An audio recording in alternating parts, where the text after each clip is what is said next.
problemáticos y así sucesivamente. Posteriormente, vemos cómo el pueblo fija su mirada en las naciones de los alrededores, en los pueblos vecinos. Y ahí empieza a quedar la embarrada. Ahí empieza a quedar la embarrada. ¿Por qué? Porque Dios constantemente instruye a su pueblo a que no mire a las naciones de alrededor. Constantemente instruye a su pueblo por medio de la ley, el Pentateuco, para que ellos no se conformen a la imagen de los otros pueblos. De hecho, ese es el propósito del Pentateuco.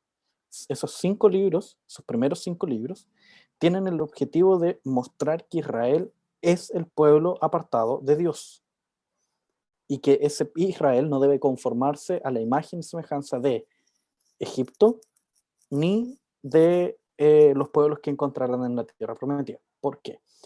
¿Cuándo fue escrito Génesis? Pregunta abierta. ¿Cuándo creen ustedes que fue escrito Génesis? Creo que ya respondí un poquito a esa pregunta.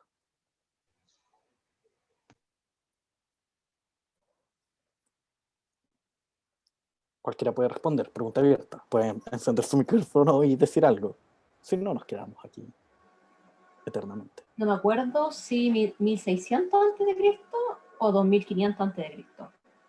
Por ahí. Ya, Una de pero esas dos por ahí. más que fechas, como periodo histórico, más o menos. ¿Qué estaba ocurriendo cuando fue escrito Génesis? Cuando estaban en el desierto. Muy bien, Gloria, exactamente. Cuando estaban en el desierto. Entonces, en el periodo de posterior a la salida de Egipto y antes de la conquista de la tierra prometida. Entonces, es ahí con ese texto, Génesis, que Dios quiere mostrarle a su pueblo que ellos son un pueblo de propiedad de Dios, que Él los creó, que Él los formó, que Él los sacó de la tierra de servidumbre, de la tierra de esclavitud, de Egipto. Y a partir de ahí les da una ley. Les da una ley que es el famoso libro de Levítico, que probablemente ustedes hayan leído quizás algunos capítulos o lo hayan leído todo, pero aún así quizás encuentren medio fome, porque hay leyes súper raras. O sea, de repente Dios les dice, oye, ¿sabéis qué?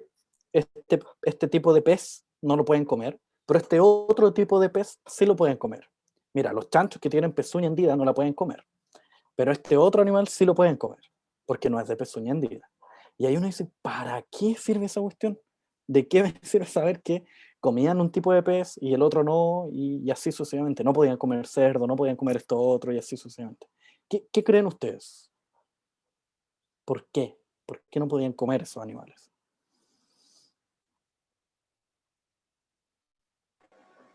O sea, yo creo que porque hacían mal igual, no eran muy saludables en primer lugar. Muy bien. ¿Por qué más? ¿Hay alguna otra idea? ¿O concuerdan con Lili? Quizás para guardar el corazón, ¿Por qué? porque al hacerse parte de cierta dieta, en el sentido de ciertos alimentos, podrían caer en idolatría de pueblos paganos que sí idolatraban ciertos tipos de alimentos.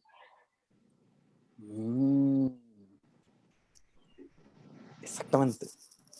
Este hombre está en el seminario, parece.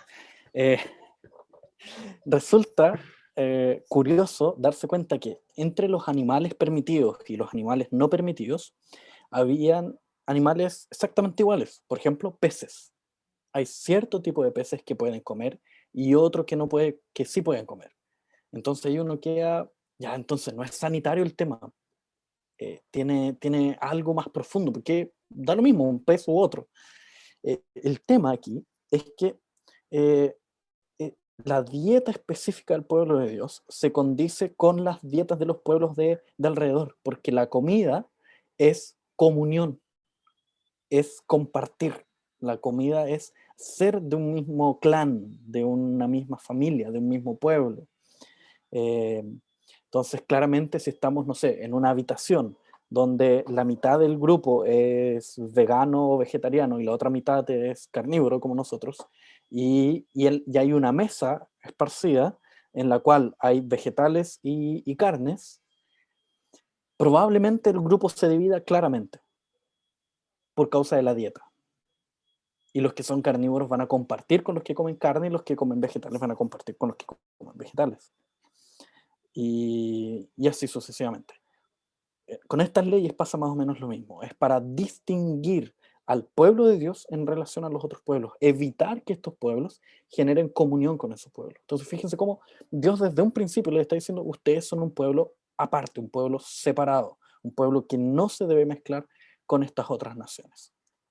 Muy bien, entonces después avanzamos hasta el periodo de los jueces que yo les decía, y llega un momento en que el pueblo de Dios empieza a pedir un rey.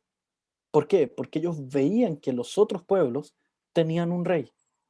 Entonces pedían un rey que los liderara en batalla, que venciera las batallas y todo eso, como ellos veían en los otros pueblos, dejando de comprender que el Dios Altísimo era su rey. Entonces, en plena rebeldía, y es ahí donde Dios les otorga a Saúl, que fue quien nosotros vimos la semana pasada. Luego tenemos el reinado de David, que es lo que vamos a ver una partecita aquí. Y después de David tenemos a... ¿Quién viene después de David? Salomón, ¿o no? Salomón.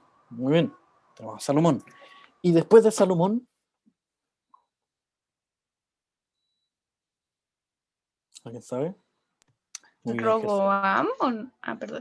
Ajá, muy bien, Gloria, dale. ¿Era Roboam o no? ¿O Jeroboam? Estoy confundida. Roboam. Ambos. ¿Por qué? Porque, claro, asume Roboam en ese entonces, y a partir de ahí él empieza a tomar malas decisiones, específicamente por el tema de los impuestos. Él empieza a aumentar los impuestos de la nación, y eso pesa en la nación. Entonces empiezan a reclamar, hay revueltas, hay protestas, hay una plaza de la dignidad en ese momento, en ese tiempo, una old school plaza de la dignidad, y a partir de ahí este rey es aconsejado por uno de los líderes del ejército a bajar los impuestos, ¿ok? A bajar los impuestos. Este es Jeroboam. Entonces Roboam va a pedir consejos a los ancianos le dicen: baja los impuestos, es lo mejor que puedes hacer, porque tu pueblo perece. Y después Roboam el rey, va a pedir consejo a los más jóvenes, y los jóvenes les dicen: pero ¿cómo se te puede ocurrir? ¿Cómo se te puede ocurrir que vas a bajar los impuestos? Tienes que subir aún más los impuestos. ¿Qué se creen estos tipos que vienen a reclamar? ¿Qué se creen que vienen a pararse delante de ti? Y todo lo que diríamos los jóvenes. Eh, y es ahí donde Roboam, el rey, decide hacerle caso a los jóvenes y no a los ancianos. Entonces, a partir de esas revueltas, de esos problemas, se genera la división del reino.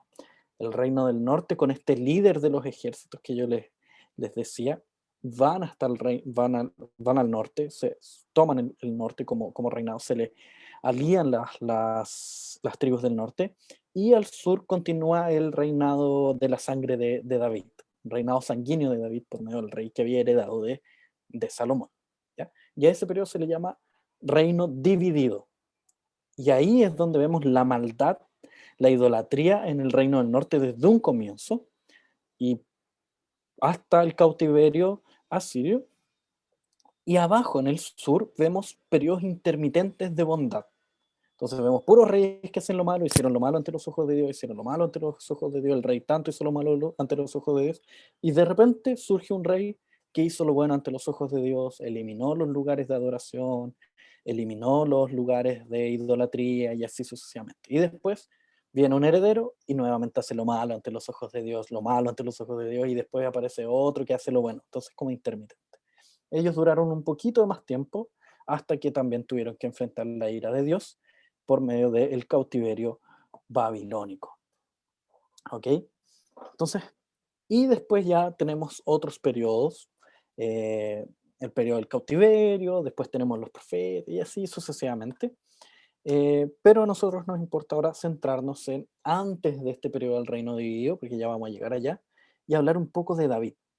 Entonces se pueden ir al primer libro de Samuel, capítulo 16. Primer libro de Samuel.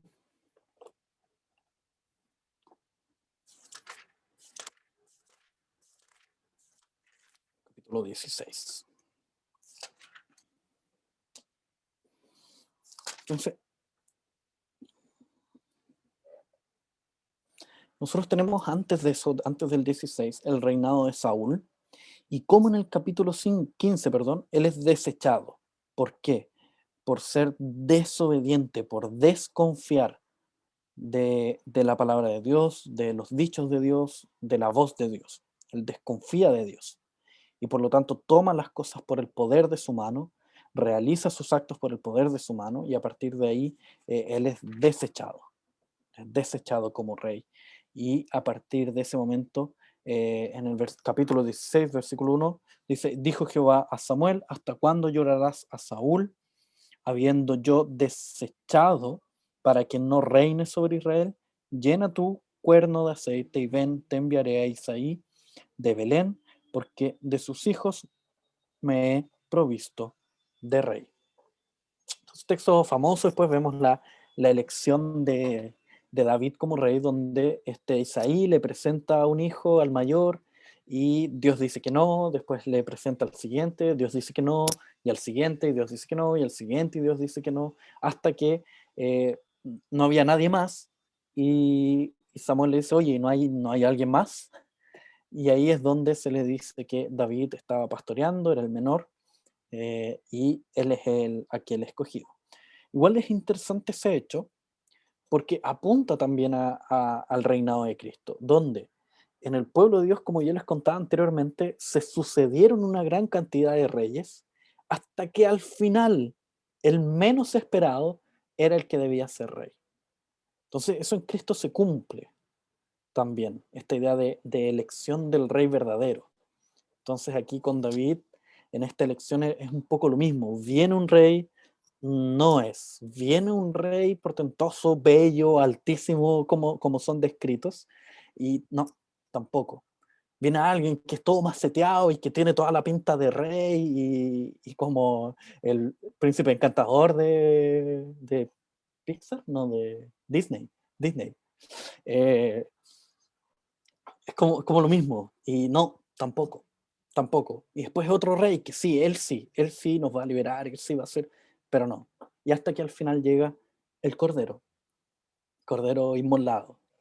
En este caso, David, o en el caso de Cristo, el mismo Jesús, que no llega como este rey exaltado, sino que como un rey sentado en un asno, en un burrito, en un pollino. Entonces, eso igual es interesante notarlo. Entonces, eso es sobre la elección de David, y es ahí donde David toca para Saúl unas músicas, es ahí donde David mata a Goliat, y así se dan distintas situaciones en torno de su vida. Ahora, si hablamos de David, obviamente a modo de introducción tenemos que tocar un tema que es eh, quizás muy manoseado en nuestros días, que es la historia de David y Jonatán. ¿Qué saben ustedes de la historia de David y Jonatán? Pregunta.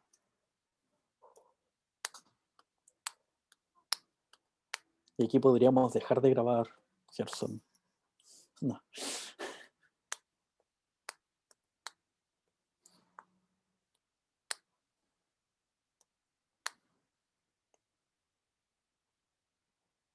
Que eran muy cercanos, que eran muy amigos. Muy bien, Melanie. Muy bien.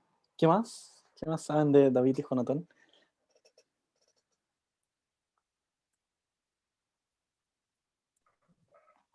Que se amaban.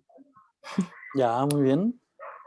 Muy bien. Eso es lo que dice el texto, ¿cierto? Muy bien. ¿Y qué dice? ¿Cómo quizás el mundo puede utilizar esta historia? ¿Han visto algo así? ¿Han visto algo que a lo mejor eh, hayan visto alguna utilización de esta historia en el mundo o no? Sí, que han dicho que eran homosexuales. Mm, Bueno, muy bien, muy bien. ¿Y a partir de qué han dicho eso? ¿Sabes más o menos? ¿O alguien sabe?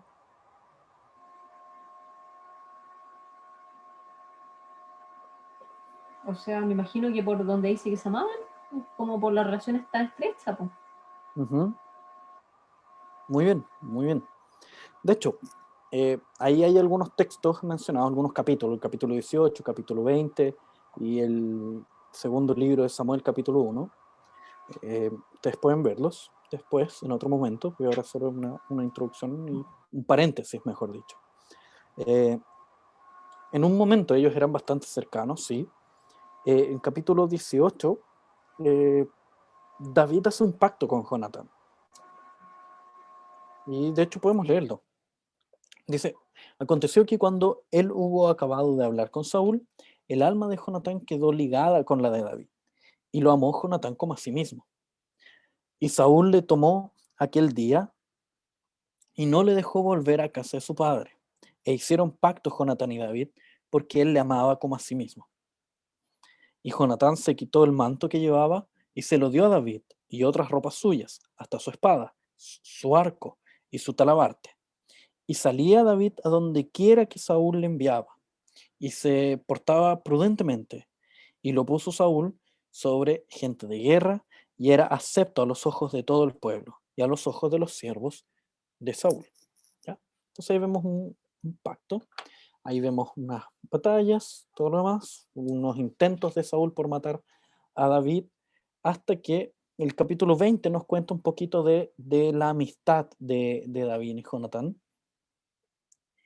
cómo se daba esa amistad en medio de esta persecución.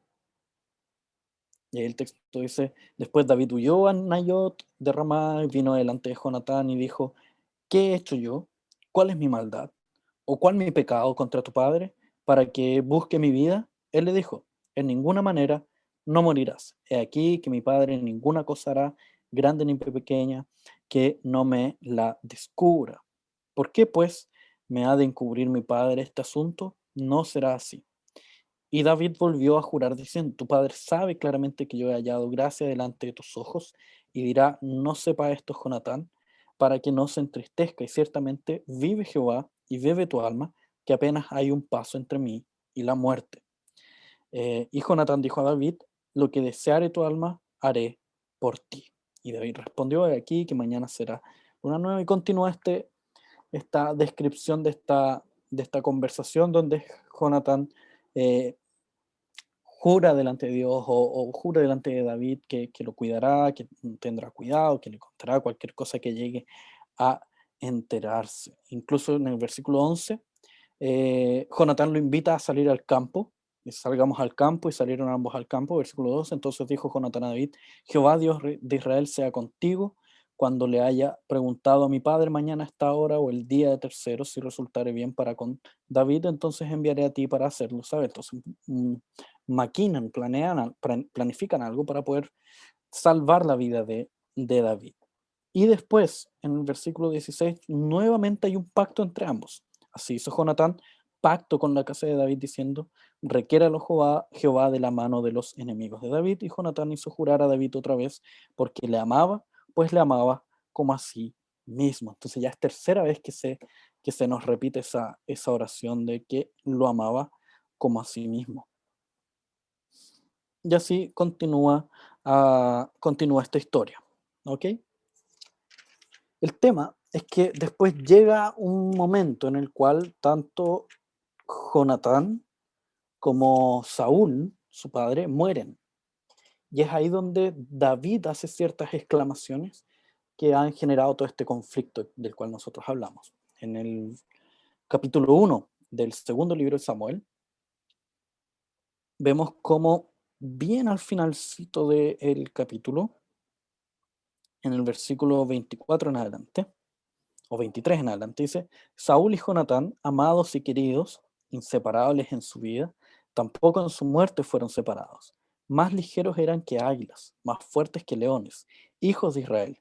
Llorad por Saúl, que nos vestía de escarlata con deleites, quien adornaba vuestras ropas con ornamentos de oro. ¿Cómo han caído los valientes en medio de la batalla? Jonatán, muerto en tus alturas. angustia tengo por ti, hermano mío Jonatán, que me fuiste muy dulce. Más maravilloso me fue tu amor que el amor de las mujeres. Como han caído los valientes, han perecido las armas de guerra. Entonces, de hecho, son afirmaciones que por lo menos a una primera lectura son medianamente complejas, ¿o no? A una primera lectura. ¿Qué dicen ustedes? ¿Qué opinan ustedes? Ojo, estamos en un paréntesis, todavía no llegamos al tema. Solo un paréntesis.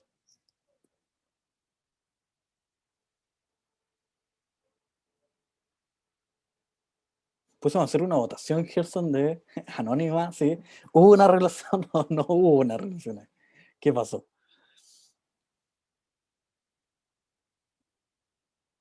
¿O no? ¿Qué dices?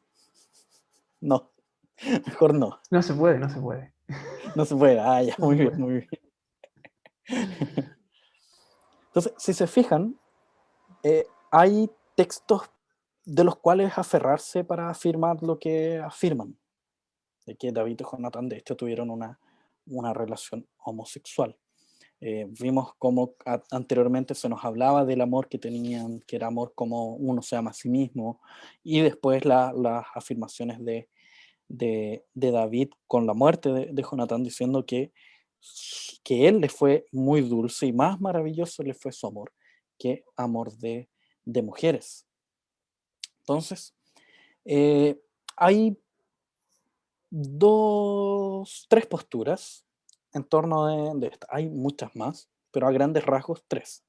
La primera es entender que eh, el amor de ellos era de hecho un amor hermanable y por lo tanto, visto desde una perspectiva no pecaminosa, no hay ningún problema en dichas afirmaciones. Si el pecado no se interpone aquí, entonces no hay ningún problema en tales afirmaciones. Una segunda postura entendería que de hecho hubo una relación homosexual acá, em, y de esa postura se desprenden dos. Una es la tercera que vamos a mencionar. ¿Cuáles son estas dos? Una, que nunca hay una recriminación de parte de Dios por esto, y por lo tanto se permitiría. ¿Ya? Después les voy a explicar que eso es imposible afirmar eso. ¿Por qué? Pero después. Eh, y la tercera opción es que, independiente de haber una recriminación, no es imposible que haya ocurrido.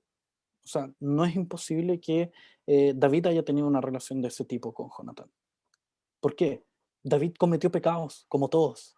La lectura que muchas veces hacemos de los personajes bíblicos es una lectura idolátrica, como si ya fuesen perfectos, como si ya fuesen Cristo, cuando no es así. Son personajes pecadores, y nosotros vamos a ver más adelante, eh, o como tema principal de este día, el pecado de David con Betsabé, y cómo eso significa el hecho del asesinato de Urías. Entonces, es posible tener la concepción de un David que haya pecado en este entonces, pero lo que no podemos concebir, lo que no podemos entender como correcto, es que Dios no haya recriminado este hecho. ¿Por qué?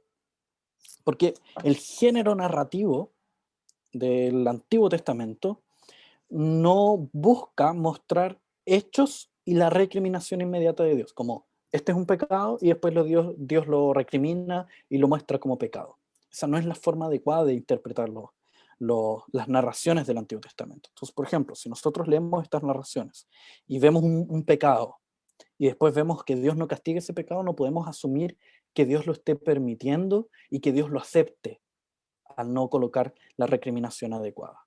No es una lectura adecuada hacer eso, puesto que simplemente se nos narran hechos imperfectos y cómo existe constantemente la necesidad de la llegada de alguien perfecto.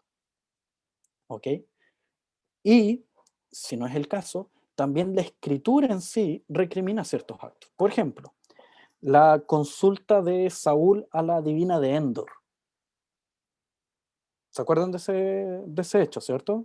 Que Saúl va donde la divina y quiere ver a Samuel y todo eso. Nosotros cuando leímos ese texto la semana pasada, ¿vimos que en algún momento Dios le recriminó eso? Yo recuerdo que no. Entonces está permitido y es correcto. No, no, porque el mismo texto de las Escrituras en el Pentateuco nos dice que eso es pecaminoso, nos dice que eso es pecado y que no debe ser practicado por un hijo de Dios. Aquí ocurre exactamente lo mismo. Texto bíblico en su todo, tanto Antiguo como Nuevo Testamento, recriminan esta práctica si es que se hubiese realizado por parte de David. ¿Ok? Yo personalmente no creo que haya sido un acto homosexual, no creo, me cuesta verlo de esa forma, pero si llegase a ser, eh, no hay ningún problema en que haya sido. ¿En qué sentido digo que no hay ningún problema? Es normal dentro de una sociedad caída que ocurran pecados. Sabemos a David matando gente. ¿Por qué no realizando uno de estos actos? A lo que vamos que nunca va a recibir la aprobación por el hecho de estar siendo narrado. O si no, tendríamos que decir que otros pecados que son mencionados en las Escrituras también son permitidos y por lo tanto realizables. No es la idea del texto. ¿Ok? Entonces, ese era un paréntesis solamente que creí necesario que abordáramos cuando hablamos de David.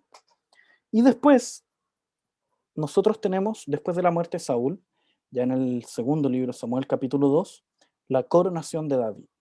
David siendo coronado rey. ¿Ok?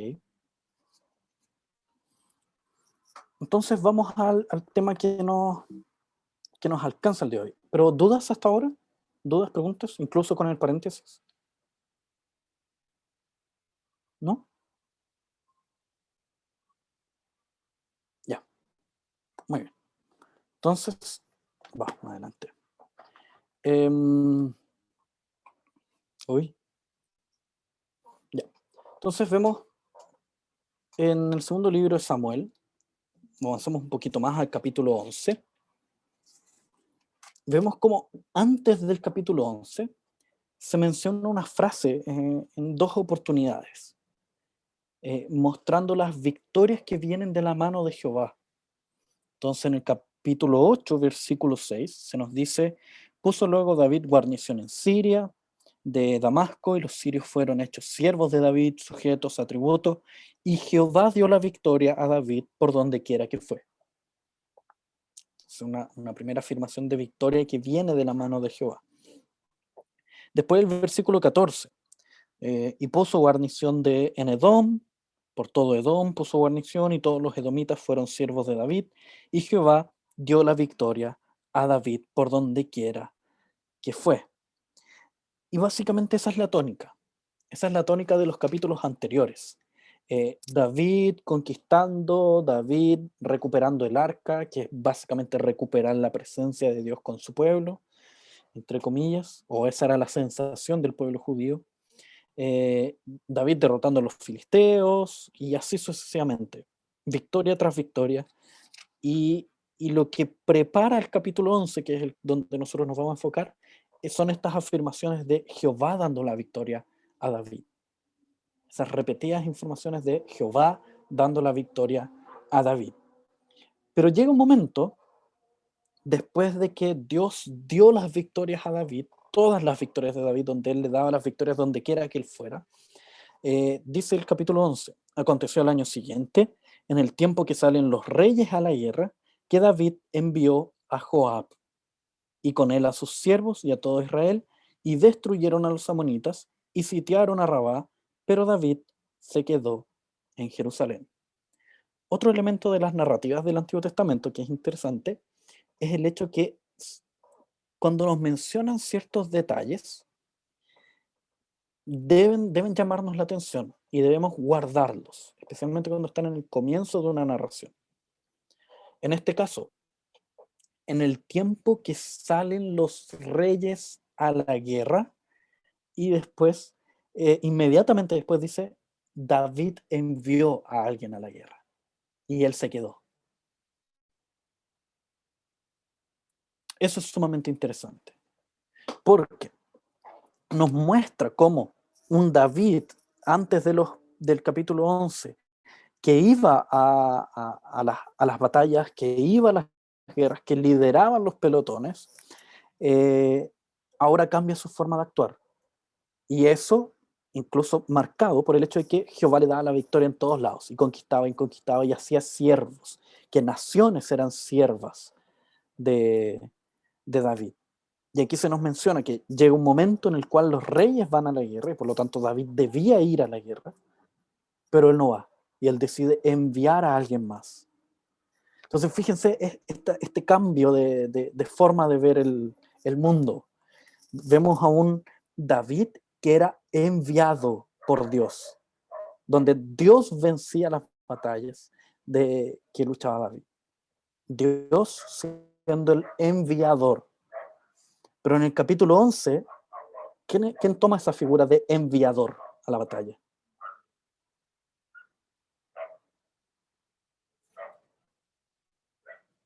Gloria dijo algo, pero tiene el micrófono apagado. David. David. David. Entonces, el texto bíblico quiere crear esa imaginación, esa imagen en nuestra cabeza, de David apoderándose del trono de Dios. Los textos del Antiguo Testamento son muy imaginativos y tenemos que tratar de trabajarlos de esa manera, imaginando la situación, imaginando lo que se nos quiere plantear, como cuando el profesor hacía que nos pusiéramos con los ojos cerrados en la básica y empezaba a contar historias. Están en un lugar con árboles, tenemos que imaginar. Aquí el texto del Antiguo Testamento trabaja de la misma forma, ¿ok?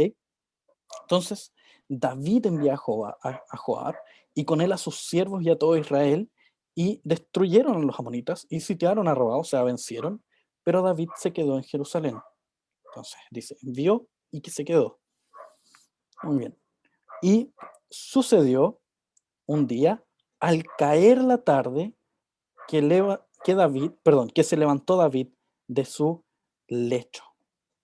Entonces fíjense cómo aquí hay un elemento que claramente podemos decir, no, este loco estaba quedando dormido hasta la tarde, y hay quienes han tratado de ayudar al pobre David diciendo, no, es que los judíos tenían la tradición de dormir siesta y se levantaban, o sea, trabajaban en las mañanas arduamente, después dormían una siesta por causa del calor del lugar, y después seguían trabajando, seguían en sus labores y todo más.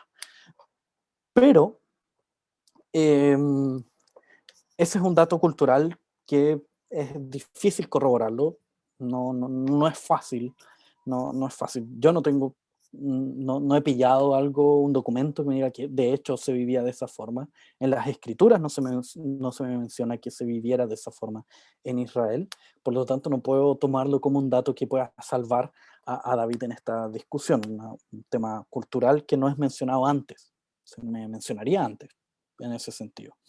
Pero aquí dice que al caer de la tarde se levantó de su lecho, lo que igual es problemático porque David ni siquiera debía estar en su casa, debería estar en la guerra, ni siquiera debía estar en el palacio, mucho menos en su cama.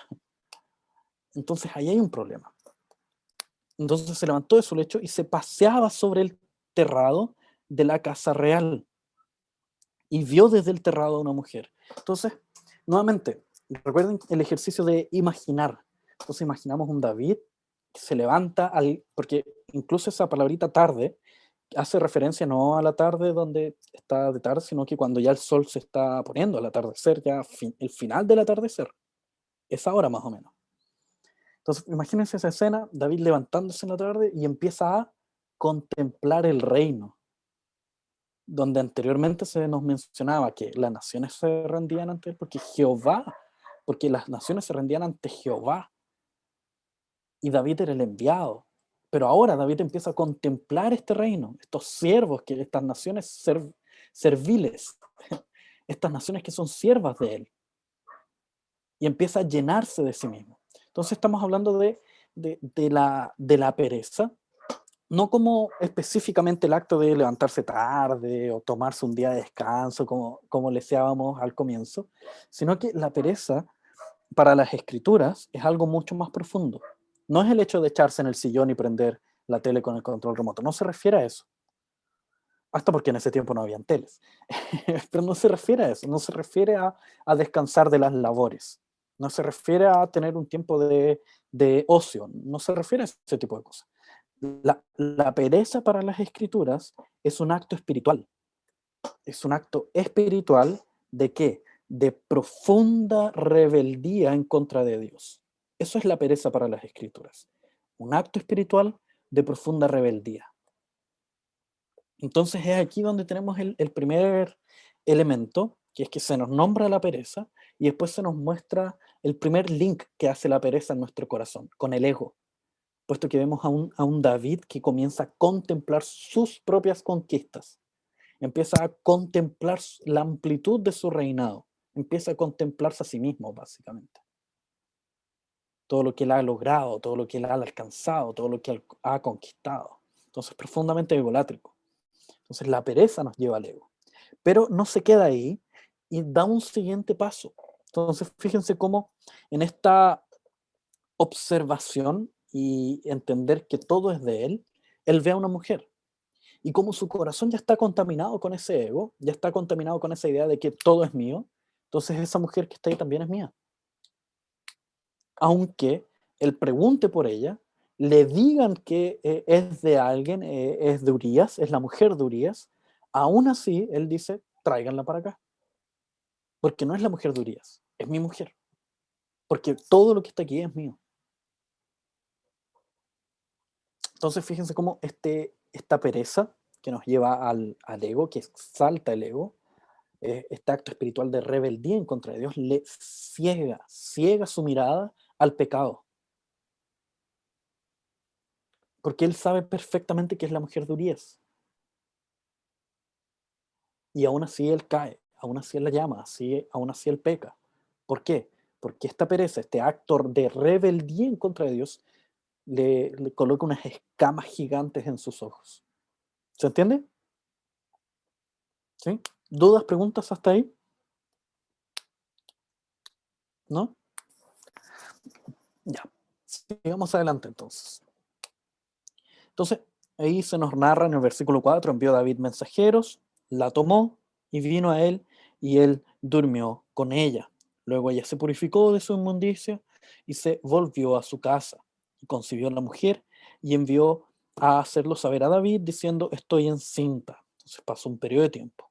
Entonces David envió a decir a Joab, envíame a Urías, Eteo, y Joab envió a Urías a David y ahí tenemos la narración ya famosa y conocida por todos, donde David manda con que de alguna forma sea ocultado su pecado.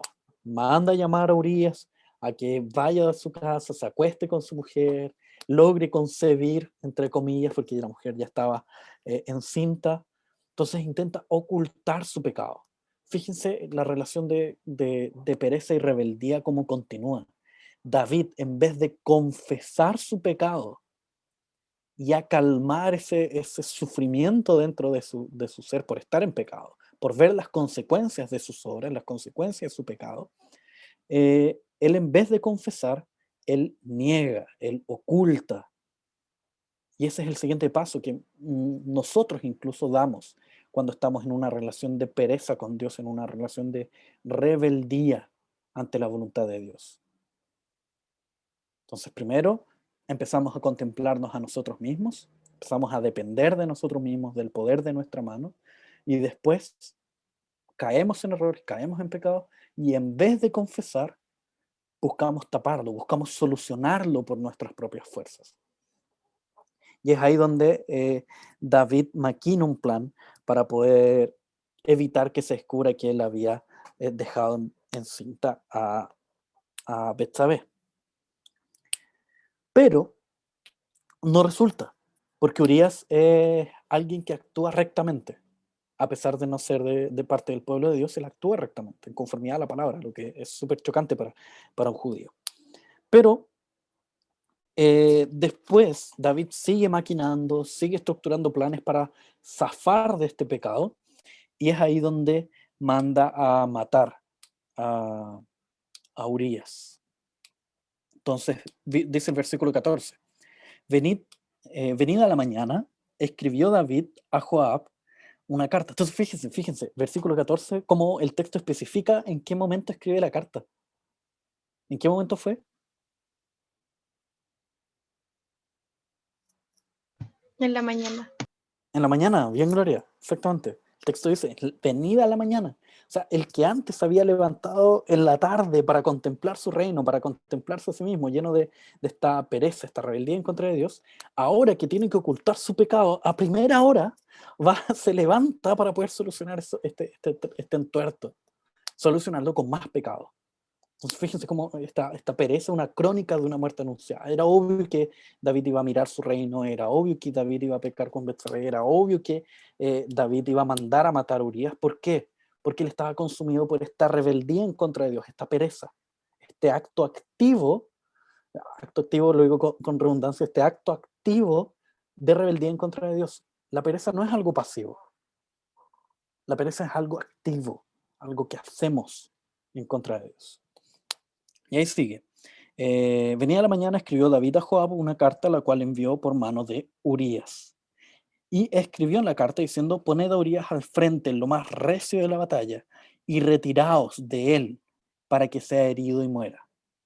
Entonces, y es ahí donde Joab urde un plan de batalla, el cual es nefasto, es malísimo, porque es ir a atacar una pared y que desde la pared le tiren cosas. Ese es el plan. Entonces fíjense lo ridículo del plan y cómo pone a más personas de este batallón a muerte. Van a morir, es obvio que van a morir.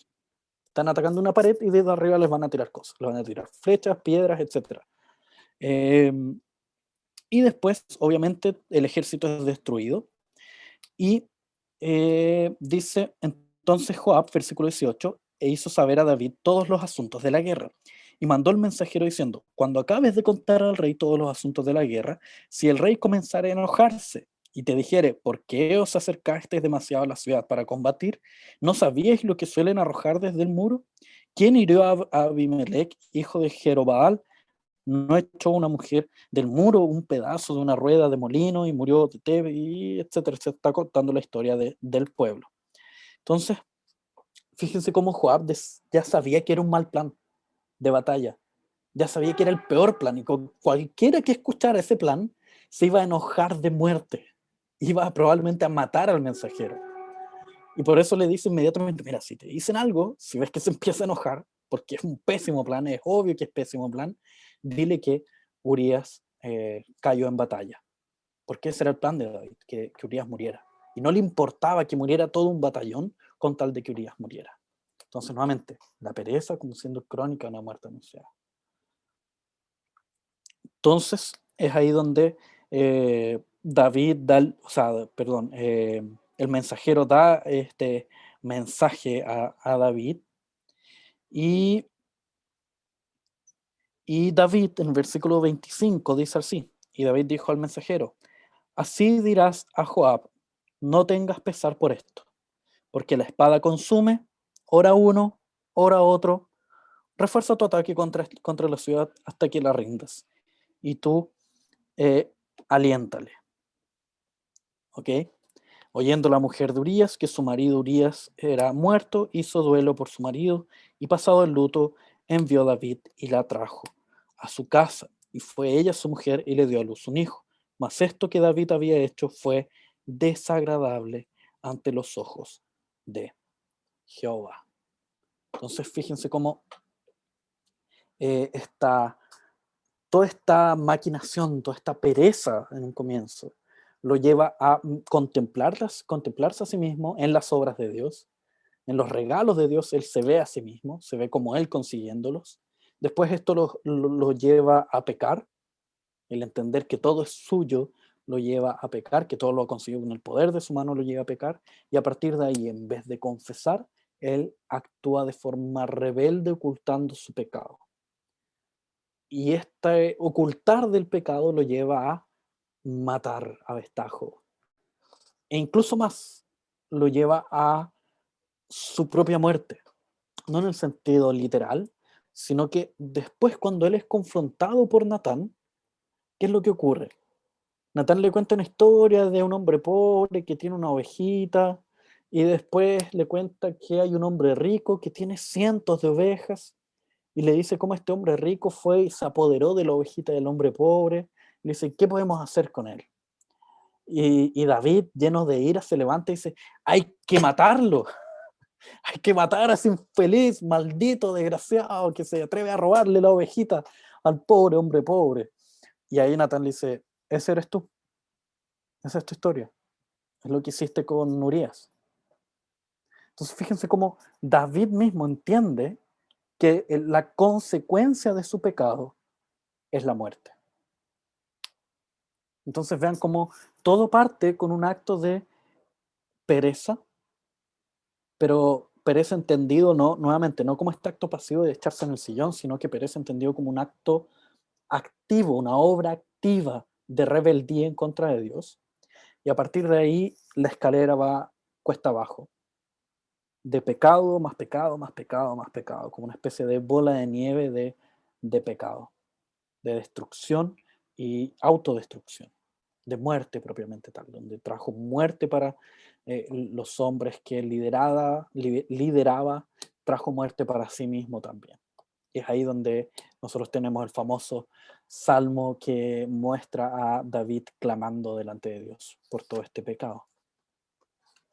Y a modo de conclusión, ese es un rey imperfecto, un rey que el pueblo entendía que era el rey conforme al corazón de Dios, pero no lo fue. ¿Recuerdan esta historia de los hermanos de David? Este sí, al fin, este es el bien parecido, alto, con larga cabellera y todo lo demás. No, al final no es. Con David es exactamente lo mismo. Al fin, un rey conforme al corazón de Dios. No, no es. Porque nosotros sabemos que el rey que es conforme de verdad al corazón de Dios es Cristo, aquel que no tuvo pecado. Donde en Juan 5:17, si es que pueden ir para allá, se nos muestra a Cristo como alguien activo, pero no activo en rebeldía. Juan 5:17. Cuando muestra un poco sobre la persecución en contra de Jesús por hacer milagros, por sanar un paralítico en el día del reposo. En Juan 5:17 Jesús dice, Jesús le respondió, mi Padre hasta ahora trabaja y yo trabajo. Y aquí lo perseguía más seriamente, con más fervor, por haber dicho eso, porque él se estaba colocando a la altura de Dios, se estaba colocando a sí mismo como Dios. Entonces él quebrando el sábado porque él es superior a este sábado. Por lo tanto es Dios. Es un Dios activo, activo en obediencia al Padre. Y eso no debe ser diferente a nosotros. En Efesios 6:12, también otro texto famoso, que nos muestra cómo nuestra batalla no es contra carne ni sangre, es contra principados y potestades, dice el versículo 12. Porque no tenemos lucha contra sangre ni carne, sino contra principados, contra potestades, contra los gobernadores de las tinieblas de este siglo, contra huestes espirituales de maldad en las regiones celestiales. Entonces no hay lugar para la pereza espiritual, porque los enemigos que están en contra nuestra son numerosos, son una cantidad absurda. Y por lo tanto no hay lugar para una pereza espiritual, para una rebeldía en contra de Dios. Y en este sentido de lucha contra huestes celestiales, es interesante leer capítulo 12 de Apocalipsis, que nosotros ya lo vimos el año pasado, cuando hablamos de Apocalipsis, donde vemos cómo se nos cuenta la historia de Dios, por medio de la muerte de Cristo, expulsando a todos estos principados y potestades, expulsando a Satanás y a los demonios del cielo. Fíjense en el texto, dice, como en el versículo 8, dice, pero no prevalecieron ni se halló ya lugar para ellos en el cielo, esto a los ángeles caídos. Y fue lanzado fuera el gran dragón, la serpiente antigua, que se llama Diablo y Satanás, el cual engaña al mundo entero, fue arrojado a la tierra y sus ángeles fueron arrojados con él.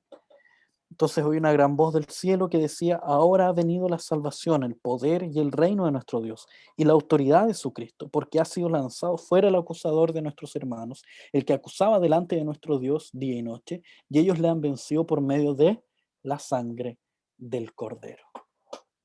Entonces fíjense cómo, si David era el rey que debía ir a la guerra, pero no fue, Cristo es el mejor rey, Cristo es el verdadero rey, aquel que sí fue a la batalla, que sí peleó esta buena pelea, que sí venció a principados y potestades por medio de su sangre.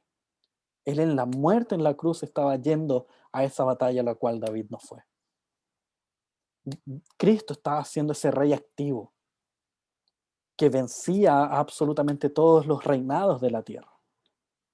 Y por lo tanto provee para nosotros esta capacidad de poder tener una relación con Él, esta vida espiritual plena con Dios. Y eso es lo que disfrutamos ahora. Por lo tanto, para nosotros, hijos de Dios, no hay lugar para la pereza, no hay lugar para una crónica de una muerte anunciada, no hay lugar para ello.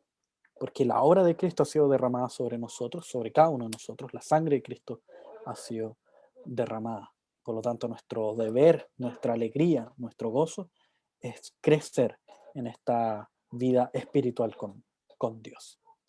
Así que ese es el mensaje de hoy. No sé si tienen preguntas al respecto antes de concluir. ¿No? Entonces, concluimos con este maravilloso afiche que nos muestra cómo todos los reyes son imperfectos, como nosotros tenemos idolatrías y somos imperfectos, pero existe un rey perfecto que está por sobre todas nuestras idolatrías, que está por sobre todos nuestros pecados y nos limpia de toda maldad. Y ahí podemos hasta incluso leer el Salmo 53, si no me equivoco, que es el salmo cantado por David en función de la circunstancia de su pecado con Betsabé, y darnos cuenta como nuevamente su esperanza en su pecado era la obra de Cristo. Pero eso lo vamos a dejar para otro día, o quizás ustedes en la noche puedan hacerlo antes de dormir. Por ahora vamos a orar, y a pedir al mismo Gerson que pueda realizar la oración final y dejar de grabar, por favor. Oremos. Oremos. Te damos gracias, Señor, por este momento que tú nos das para poder seguir recordando, Señor, esta historia, estos sucesos bíblicos, Señor, que nos recuerdan y nos apuntan siempre a este Rey perfecto que es Cristo, Señor.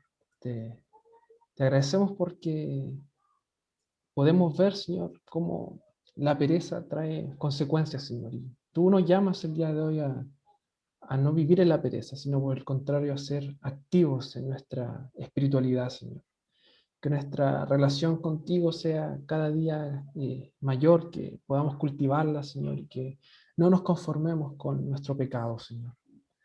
Te agradecemos por tu palabra, porque podemos ver que aún aquellos que fueron reyes o que fueron personas importantes en la historia de Israel también fueron pecadores, Señor, al igual que nosotros. Y al igual que ellos, Señor, necesitamos tu perdón, necesitamos tu restauración. Y te agradecemos por eso, porque en Cristo podemos encontrarla, ya que Él es nuestro Rey perfecto. Quédate con nosotros, Señor, y que lo aprendido de hoy podamos seguir recordándolo y poniéndolo en práctica. En el nombre de Jesucristo. Amén. Amén.